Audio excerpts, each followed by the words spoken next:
በስተመጨረሻም ትሁቴ መስዋዕት ሆነች ማለት ነው። እንግዲህ ልጁ እንደዚህ ተሸንፊማ አልቀርም ፎክሬ ፎክሬ ስል እንግዲህ ከኋላ ተኩሶ መታት ማለት ነው። ትሁቴን ነው የመታው። በጣም ያሳዝናል ማለት ነው። እንግዲህ ብቻ ዞሮ ያው ለክፉ አይሰጣትም ብዬ ተስፋ አደርጋለሁ። እንግዲህ ሁሉ የአባቷ ነገር ነው። አባቷ ክብሬ ምናምን እያለ ልጅቷን ህይወቷን አደጋ ላይ ጣለው ማለት ነው። በሚያሳዝን ሁኔታ እንግዲህ ናቲሻ የአባዬ እግር ስር ወድቆ የአባዬ ጀግና የአባዬ ጀግንነት እኮ እንዴት እንደምወደለት የእውነት ናቲ ስቀልድ ነው አለ። ለቀልድ ብዬ እኮ ነው እውነት ለቀልድ ብለና ቤት ልታሸጥ የተነሳኸው ሲለው እንግዲህ አባዬ ጥምቅሱን አውጥቶ ከዛ ቤት አባረረው። ሴትይቱም እንግዲህ እንዳያችኋት አራስ ነብር ሆናለች ማለት ነው። እድልን ደግሞ መንገድ ላይ ይዞ አንቺ አቃጣሪ አንቺ ነሽ አይደለ የተናገርሽው ብሎ ጉሮሮዋን ሲይዛት አኮላሽ ተለቀቀችው ማለት ነው። እድል ጀግና ናት የእውነት።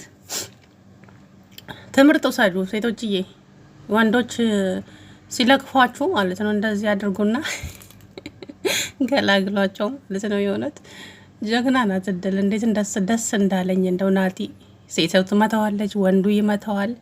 ናቲ አሁን ተስፋ ቆርጧል። ኸላስ ምንም ማድረግ አይችልም። እድልም ወደ ቤተሰቦቿ ሄዳለች። አባዬም ሻንጣውን ሸክፎ እንግዲህ ወደ ትሁቴ እየሄደ ነበረ፣ ግን ያልታሰበ ነገር ተፈጠረ ማለት ነው። ተመስገን እንግዲህ የእውነት ጀግና ነው። ለትሁቴ እንግዲህ ያለው ፍቅር ነው የሚያሳየው ማለት ነው። ግን ልጁ እንግዲህ እንዳያችሁት ነው።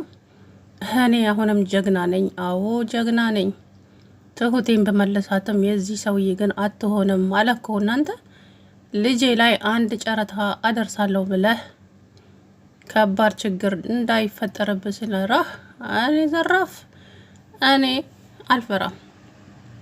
የሆን ምክንያቱም የጀግና ልጅ ነኝ፣ የጀግና ዘር ስለሆንኩኝ አልፈራም ማለት እኮ እናቴ።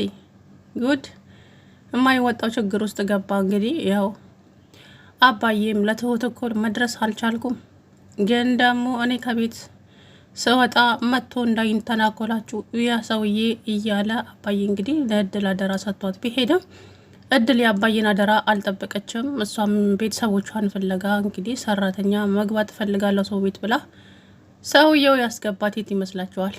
ጉድ ተፋጠዋል። እንግዲህ እድልና ሴትየዋ ግን እዛ ቤት ያለችው ልጅ የሆነች ኃይለኛ ነገር ትመስላለች።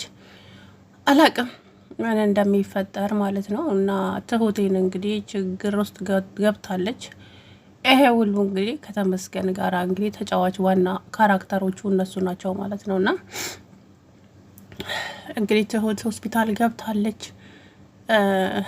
ትሁትን ነው የመታው ልጁ ከኋላዋ ማለት ነው። ምክንያቱም ነግሮታል ተመስገን እልክልሃለሁ ትሁትን፣ ግን የኔ ካልሆነች አንተም ልትሆን አትችልም ብሏል። ለአባትየውም ደግሞ ትሁት የኔ ካልሆነች የዚህ ሰውዬማ ልትሆን አትችልም በፍጹም። ያው ተናግሬያለሁ፣ የማትወጣው ነገር ውስጥ ትገባለህ። ጉልበት ካለህ ጉልበት ተጋፈጠው ከሰውየው ጋር ፊት ለፊት። እንደ ፈሪ ከኋላ የሚማታ ሰው ያው ፈሪ ነው። ስለዚህ ተጋፈጠው፣ እሱም ወንድ ነው አንተም ወንድ ነህ ሲለው አይ ምን ነው ፈራህ እንዴ? ኧረ አልፈራሁም፣ ምን አስፈራኛለ? ተመስገንን ሲያየው እንዴት እንደተንቀጠቀጠ አላያችሁም እንዴ? ግን እኮ በጣም ነበር ላብ ሁሉ ነው የመጣውና እንግዲህ ተመስገን አላግም ምን እንደሚሆን። አባዬም ታዲያ እነሱ ጋር አልደረሰም፣ ግን ያው ይደውልለታል ብዬ ተስፋ አድርጋለሁ። አባዬም ወደዛው ይመለሳል ወደ ቤቱ፣ ምክንያቱም ሚስቱ ብቻዋን ናት። ናቲ ከመተናኮል ወደ ኋላ አይልም አሁንም ማለት ነውና እኔ እኮ የገረመኝ ነገር ደግሞ ማለት ነው ናቲ አይኑን በጨው ጥብ አድርጎ እፊታቸው መቆሙ ከነጭንብሉ ነበር እንጂ ከዛ ጋር መጥፋት የነበረበት በእውነቱ። ምክንያቱም እንግዲህ ጨውቴ ላይ ጉዳት አደርሶባት ጉንፋን ይዞኛል ይቅርታ። እናም እንግዲህ ትሁት ሆስፒታል ሳትገባ አትቀርም። ምክንያቱም ልጁ ፎክሯል ቀደም ብሎ ተመስገን አስፈራርቶኛል፣ ያ ወጠጤ መጥቶ እኮ አስፈራርቶኝ ሄደ። ታዲያ ፈራህ እንዴ? ምን ነው ጋፈጠዋል አላልክም እንዴ? ከዚህ ሁሉ ልጄን በሰላም መልስልኝ። መመለሱን እመልሳለሁ፣ ግን ትሁት የኔ ካልሆነች የሱም አትሆንም ብሎ ዝቶ ነበረ። እንደዛ ተውም እንግዲህ ያደረገው ማለት ነው። ተመስገን በጣም ነበር የደነገጠው። ምክንያቱም ልጁ ያው ከተመስገን እጅ 20 ምልጥ ጫካ ውስጥ ከገባ ነው እንጂ አላቅም የትሁት አባት ራሱ አይለቀውም ልጁን ማለት ነው። ያው እንደዛ ያደረገው እሱ ራሱ ስለሆነ ማለት ነው። እና እንግዲህ ትሁት የኔ ምስኪን አስቸጋሪ ነው ዞሮ እውነት። እኔ ከሁሉም የሚያስገርመኝ ነገር የናቲ ነገር ነው በእውነት።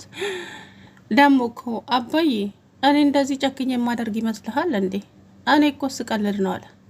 ኮሽ ስቀልድ ነው ለቀልድ ብዬ ነው አለ። የእውነት በጣም ነበረ ሳቄ የመጣውና እንደዛ ሲል አንዴ አንተ ወራዳ ደግሞ መጣ ተመልሰ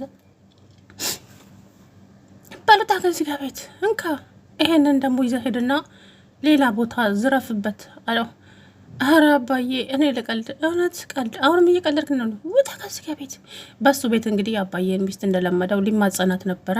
አዝማሚያዋን ሳያት እሷ አራስ ነብር ሆናለች። ምክንያቱም እስከ ዛሬ ሲያታልለኝ ነው የሆነው ምን አይነት ሰው ነው እያለች በጣም ተናዳ ነበረ። እሷ እድልን ፍለጋ እንግዲህ እድል እየተገባች እያለች መንገዱን ስትጮህ ይኸው ናቲ መጣና ማሚ ምን ሆነ? ዞር በል ከዚህ ጋር ደግሞ ማሚ ይልሃል። ዞር በልልኝ ከመንገዴ ላይ አንተ አጭበርባሪ። አምኜህ ነበረ የእውነት ንጹህ ሰው መስለኸኝ አምኜህ ነበር። ማሚ ይቅርታ አድርጉልኝ አልልም፣ ይቅርታችሁንም አልፈልግም። ግን ምንድን ነው የሆንሽው? እድልዬን አንተን የደበካት አለ። ምን ልታደርግልኝ አንተ ተንኮለኛ። ቆይ እኔ የገረመኝ ነገር ቤቱ ብሸጥ ገንዘቡን ቤት በኩል የራስ ልታረገው ነበር ሀሳብ። ቆይ እንዴት? እኔ እኮ አምኜክ ነው። ሞኝ ግን ሆኜ አይደለም የዋ ስለሆንኩኝ ነው እንጂ አመንኩ። ግን ደግሞ ተደረሰብህ ባለ ጀግና ስለሆነ እንግዲህ ናቲ ከነጨንብሉ አባዬ ከቤት አባረረው። ጨንብልህን ይዘህ ሂድና ሌላ ቦታ ዝረፍበት አንተ ሌባ ብሎ እንግዲህ አባዬ አባረረው ማለት ነው። ናቲም እንግዲህ በጣም ደንግጧል። ባይዘው በጣም ነው የደነገጠው። ምክንያቱም እንደዚህ ይነቃብኛል እዋረዳለሁ ብሎም አስቦት አያውቅም። አሁንም እሱ እዛ ቤት መግቢያ ሰበብ አያጣም። በነገራችን ላይ አባዬ የቤቱን ቁልፍ ካልቀየረው በስተቀር እሱ ቁልፉን ያውቀዋል፣ ይዛን ቤት ማለት ነው። በሆነም ይሁን በዚህም መግባቱ አይቀርም እና በተለይ አባዬ መሄዱን ተናግራለች ሴትየዋ ማለት ነው። እስቲ እንደው እኮ ዝም ብትልስ? አሁን ብቻዋን ተለቃቅመው ትሁት ጋር ሄደውልሃል። አንተ እዚህ የሰው ሀብትና ንብረት ፈልግ አለችው። ችን አጋጣሚ ማጠቀማለሁ ይልና እንግዲህ አሁን ዋጋውን እንትን ይላል ማለት ነው። እና እንግዲህ ከዚህ በኋላ ደግሞ ምን እንደሚያደርግ አላውቅም። እና ናቲ ዛሬ ተዋረደ። እውነት በጣም ነው የተዋረደው ዛሬ ማለት ነው። እና እኔ ለሱ በጣም ነው ያፈርኩትኝ። ምክንያቱም በጣም ነበረ እኔ እንጃ ምን እንደምላችሁ አላውቅም። አባዬ አንተ ወራዳ ውጣ ከዚህ ከቤት ሲለው በጣም ነበረ የደነገጥኩትኝ ማለት ነው። ከዛ በኋላ እንደምንም ብሎ እንግዲህ እየተንሻኮከ ከዛ ቤት ውስጥ ወጥቶ ሄደ ማለት ነው። ነገር ግን እንትናን እድልን የሆነ ጥሻ ውስጥ ጠብቆ እንግዲህ አንቺ አቃጣሪ አንቺ ነሽ አይደለም የተናገርሽው? ዞር በል በእናትህ። በጣም ምንድነው የሚያሳስበኝ ብዙ ነገሮች አሉብኝ። እኔ ወሬ አመላላሽ አይደለሁም። ግን አንተ ምን አይነት ሰው ነህ? ቤቱ ብሸጥ ያንተ ገንዘብ ሊሆን አይችልም። ቆይ ጥምቀኝነት ለምን? አንተ እዚህ እንትን በል ትሁት እዛ ያው ተመስገን ጀግናው የራሱ ሊያደርጋት ነው። የማይመለከትሽ ነገር በቃ እኔ የማይመለከተኝ ከሆነ ዞር በልልኝ ከመንገድ ብላ እየታባሽ ነው የምትሄጂው አንቺ ብሎ ሲያንቃት እንግዲህ አንኮላሸችውና ዞር አለች ማለት ነውና ጀግና ናት። ዘሩን እንዳያስቀጥል አድርጌዋለሁ አለች። አይድልዬ ዘሩን እንዳያስቀጥል አደረኩታለች።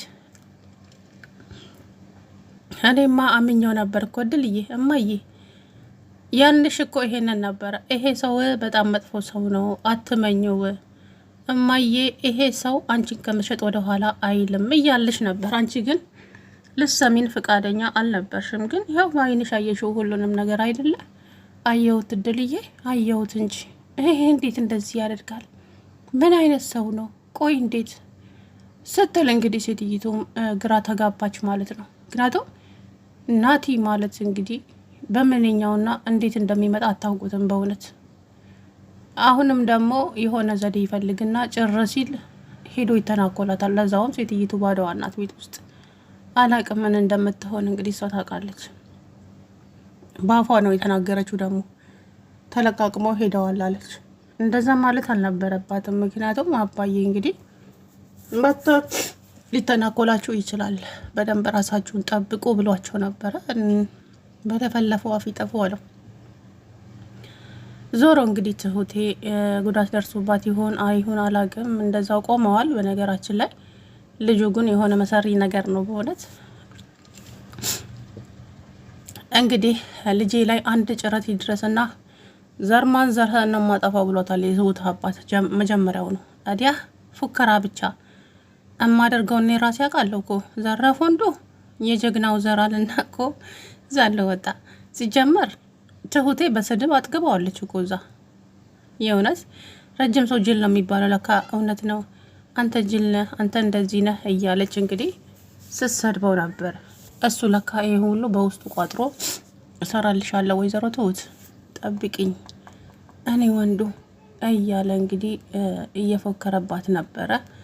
የፎከረውንም ተገበረው ማለት ነው። እንግዲህ ዞሮ ትሁት አላቅም። ተመስገን ግን ልጁን ያገኘዋል የገባበት ገብቶ እውነት ለመናገር እና የኔ ቤተሰቦች ሀብታም ናቸው። ልጅህን አንቀባረው ያኖሯታል። ግን ልጅህ ጸባዩ በጣም የሚያስጠላ ነው። አንተ ስለ ልጄ ክፉ አንድ ነገር እንዳትናገር አልኩህ እኮ አሰማም እንዴ? ስለ ልጄ አንድ ነገር ትናገርና ተናገር ያለው እያለ እንግዲህ ቢለውም እሱ ግን ምንም ሊሰማ ፍቃደኛ አልነበረም። እና እንግዲህ አላቅም ምን እንደሚፈጠርበትና የዚህን ያክል እኔ እንጃ ብቻ።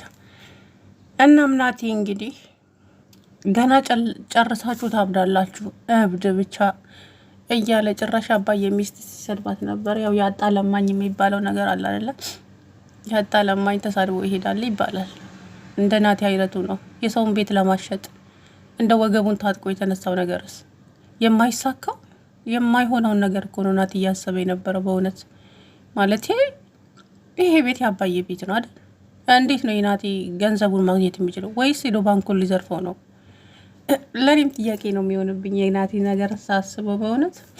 ዞሮ እንግዲህ ያው ዛሬ ተዋርዷል። ለዛሬ አልተሳካለትም ማለት ነው። እንግዲህ መጨረሻውን አብረን የምናየው ነው የሚሆነው። ግን ናቲ በዚህ ደረጃ ወርዶ እንደዚህ አባይን ያጠቃዋል ብዬ አንድ ቀን ማስቤም አላውቅም ነበረ።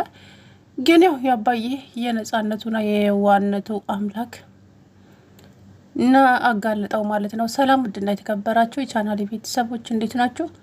አላሁ ደህና ነኝ።